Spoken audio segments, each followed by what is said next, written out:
wibawa pemerintah dan sok jagoan Malaysia. Sudah lama bangsa ini kerap dilecehkan dan dipermalukan oleh negara tetangga Malaysia. Kini hal itu terulang kembali justru di saat bangsa ini masih hangat memperingati hari kemerdekaan yang ke-65. Itulah yang terjadi ketika 3 petugas Dinas Kelautan dan Perikanan atau DKP Republik Indonesia ditangkap polisi perairan Malaysia 4 hari menjelang peringatan proklamasi kemerdekaan 17 Agustus. Apa yang dilakukan Malaysia itu sangat menampar harga diri bangsa ini, karena petugas Republik Indonesia itu ditangkap justru di perairan Indonesia saat petugas DKP itu sedang menggelandang 7 nelayan Malaysia yang diduga melanggar wilayah perbatasan dan mencuri ikan. Lebih merendahkan lagi, setelah Jakarta melakukan protes dan mengadakan negosiasi, 3 petugas DKP itu memang kemudian dibebaskan. Tapi dengan imbalan, Indonesia juga membebaskan 7 nelayan Malaysia. Yang juga perlu diketahui seluruh rakyat Indonesia, 3 petugas Republik Indonesia itu diborgol, dipakaikan baju tahanan dan dipukuli. Tapi kata Dubes Malaysia, mereka diperlakukan dengan baik dan menurut Menlu Republik Indonesia, mereka diminta keterangan.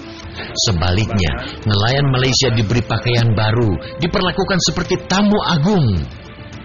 Bukan kali ini saja harga diri bangsa ini, bahkan kedaulatan negara ini diinjak-injak Malaysia. Ironisnya, ruang arogansi Malaysia itu kian mendapat tempat akibat sikap lembek pemerintah Republik Indonesia. Padahal Pulau Sipadan Ligitan telah lepas ke tangan Malaysia dan Pulau Ambalat menjadi incaran baru untuk dikuasai oleh Kuala Lumpur dengan melakukan berbagai 3 sok jagoan di kawasan itu. Semua itu belum cukup. Mereka juga berkelakuan kurang ajar terhadap tenaga kerja Indonesia yang mencari nafkah di Malaysia. Selalu saja muncul cerita memilukan, terutama menimpa pekerja perempuan. Publik juga belum melupakan insiden pemukulan terhadap wasit karate Indonesia Donald Peter Luther Kolopita oleh 4 polisi di Raja Malaysia saat mengikuti kejuaraan resmi pada Agustus 2007. Begitu juga dengan pencomotan lagu Rasa Sayangi asal Maluku yang dijadikan jingle iklan pariwisata Malaysia Truly Asia karena diklaim sebagai lagu asli Malaysia. Itulah sejumlah kasus yang memperlihatkan betapa Malaysia dengan seenaknya bisa dan mampu menyepelekan dan mempermalukan Indonesia. Sok superior dan arogan itu sebagian tentu karena adalah fakta Malaysia memiliki sejumlah keunggulan dibanding Indonesia. Kemajuan ekonominya memang membanggakan, warganya lebih sejahtera dari anak bangsa ini. Sebagai gambaran, kita tidak tahu persis seberapa dalam dan seberapa kuat Malaysia telah menguasai kelapa sawit Indonesia. Gambaran lain dari segi pendidikan, sebelumnya orang Malaysia belajar di berbagai universitas di Indonesia. Sekarang menjadi terbalik.